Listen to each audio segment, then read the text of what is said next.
Hello students, welcome to Ashwamedh Vidyalaya. Myself Surekha Patel and today we'll continue our chapter लोक अदालत. Today we'll continue our chapter number 11 जिसके अंदर हम लोग आज लास्ट टॉपिक्स डिस्कस करेंगे लोक अदालत.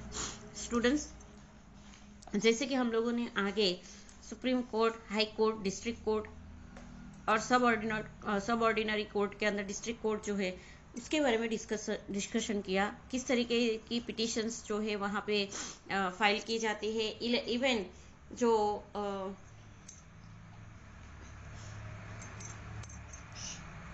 इवन जो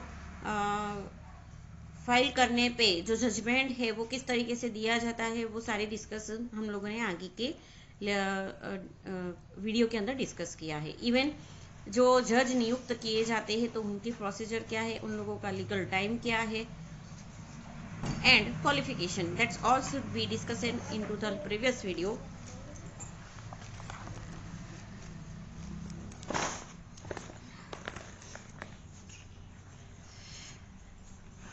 Gujarat state is first to start Lok Adalat to provide speedy and economically justice to the poor.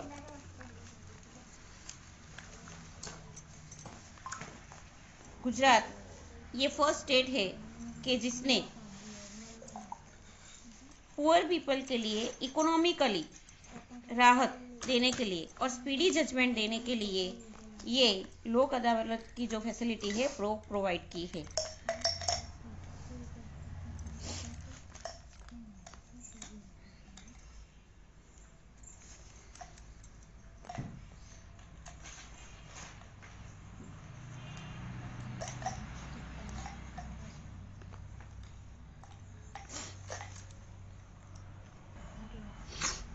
Week and exploited section of the society, जो वीक सेक्शन है, एक्सप्लॉइटेड सेक्शन है, उनको protection देने के लिए under this the court provides free support and guidance to a legal aid service centre situated in Ahmedabad.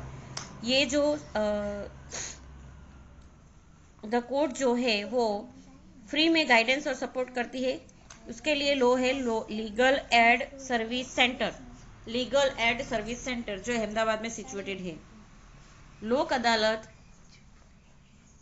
Functions voluntarily even on Sunday and holidays at the district and taluka headquarter as per the convenience of the petitioner. लोक अदालत जो है, जैसे कि दूसरी court जो है वो गवर्नमेंट हॉलीडेज के दिन जो है वर्क नहीं करती है, लेकिन अगर कोई पिटिशनर की जो फाइल करना पर्सन है उनकी रिक्वायरमेंट के हिसाब से तालुका और डिस्ट्रिक्ट हेडक्वार्टर पे उनकी रिक्वायरमेंट के हिसाब से ये संडे और इवन हॉलीडेज को भी वर्क करते हैं. The Lok Adalat generally hear the cases of accident and is related compensations, divorce, alimony, general debts, personal complaints, police complaints etcetera. तो ये सारी चीज़ों का जो है जजमेंट लोक अदालत के अंदर दिया जाता है. Lok Adalat consist of advocates, social workers, educationist, reputed citizens, businessman, police officers, insurance officers, जजेस and judicial officers. Lok Adalat के अंदर जैसे कि एक एग्जांपल कि गांव में, विलेज के अंदर कोई सपोज कि कोई केसेस हुआ है या criminal things had been happen there, तो at that time gram panchayat के अंदर जो होता है सरपंच होते हैं, उसके बाद जो नियुक्त किए लोगों के द्वारा जो नियुक्त किए गए जो मेंबर्स होते हैं वो इन्वॉल्व होते हैं. ओके, तो उसी तरह ये लोक अदालत के अंदर जो एडवोकेट होते हैं वो, इसके अलावा जो सोशल वर्कर्स, एजुकेनिस्ट, जो एजुकेटेड पर्सन होते हैं वो, reputed citizens, businessman, police officers, insurance officers, जजेस और जो जुडिशियल ऑफिसर होते हैं वो सारे इन्वॉल्व होते हैं. Here cases are settled amicably such that both the parties are satisfied. Amicably मतलब impartial justice should be given to the कि जैसे दोनों पार्टी को सेटिस्फेक्शन हो। The case fought in the Lok Adalat are neither won nor lost. Lok Adalat के अंदर जो भी केस लड़ा जाता है वो जीता भी नहीं जाता है, हारा भी नहीं जाता है। दोनों पार्टी के सेटिस्फेक्शन के हिसाब से लोक अदालत के अंदर जजमेंट दिया जाता है। लोक अदालत save time and money, time और मनी भी बचाते हैं। जैसे कि जनरली दूसरे कोर्ट के अंदर जैसे केस के अंदर जो सेटिस्फाई जजमेंट ना आए या फिर कुछ भी सॉरी, अगर मानो कि जजमेंट नहीं दिया जाए तो ये उसके मुताबिक जो है नेक्स्ट डेट दी जाती है, तो उसके हिसाब से टाइम जो है वो वेस्ट होता रहता है। लेकिन पेंडिंग केस यहाँ पे नहीं रहता है, जो भी केस रहता है वो उसी दिन सॉल्व किया जाता है। Many pending case are solve, all the जजेस of the Lok Adalat are backed by the law, therefore of the Lok Adalat have become a centre of attraction. उसकी वजह से लोक अदालत जो है वो अट्रैक्शन का सेंटर है। इंडिपेंडेंस ऑफ जुडिशरी, न्याय की नीति जो है वो स्वतंत्र है। हमारे भारत देश के अंदर भी जो जुडिशरी ऑर्गन है, गवर्नमेंट के 3 ऑर्गन्स, तो उसके अंदर जुडिशरी ऑर्गन जो है that should be a independence, जो लेजिस्लेटर और एग्जीक्यूटिव से डिफरेंट है।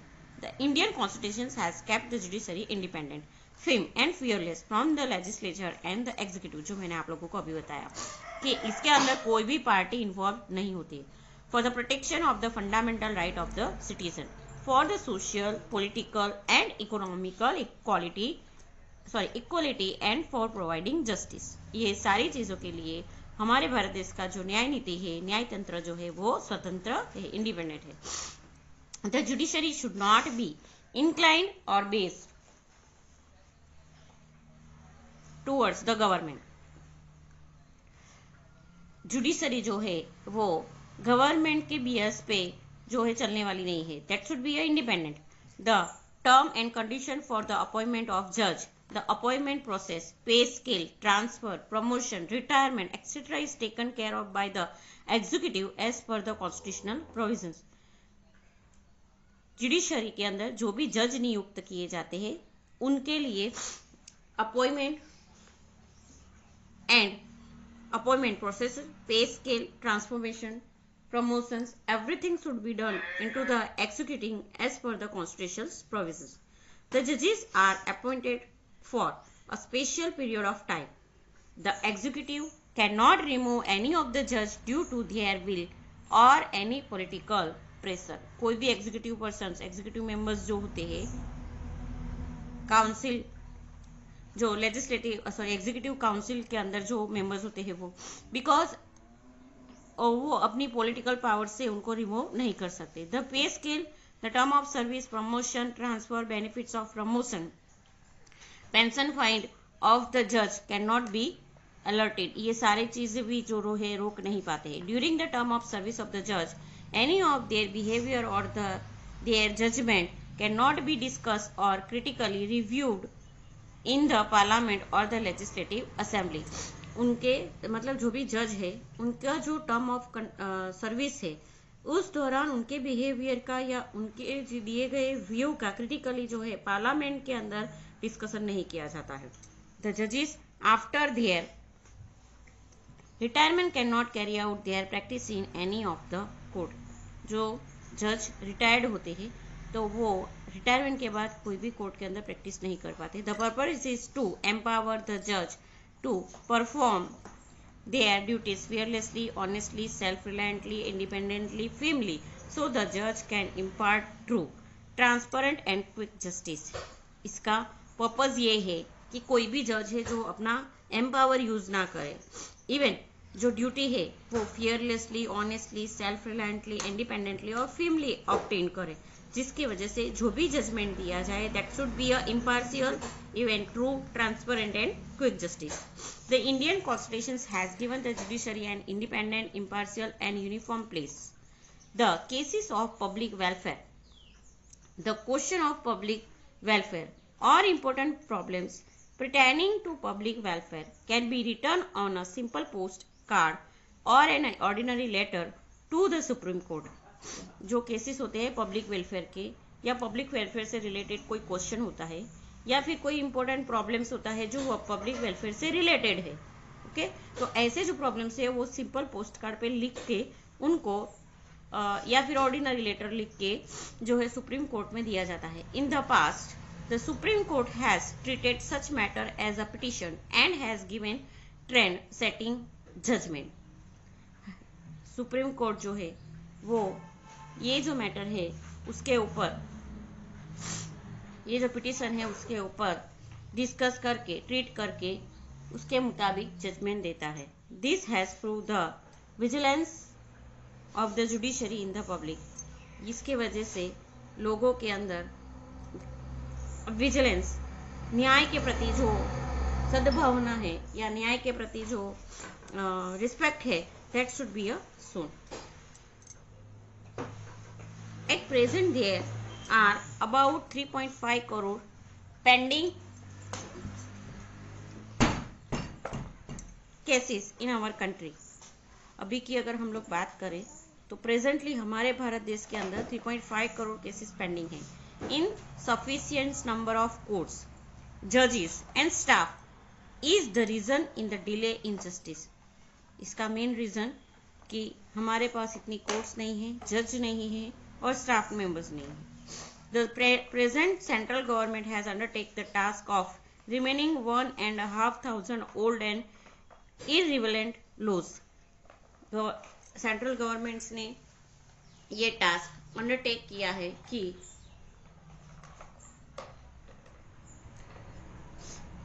1.5 नंबर ऑफ ओल्ड जो लॉज है इनरिवल, उसको रिफ्रेमिंग करने का काम जो है शुरू किया है।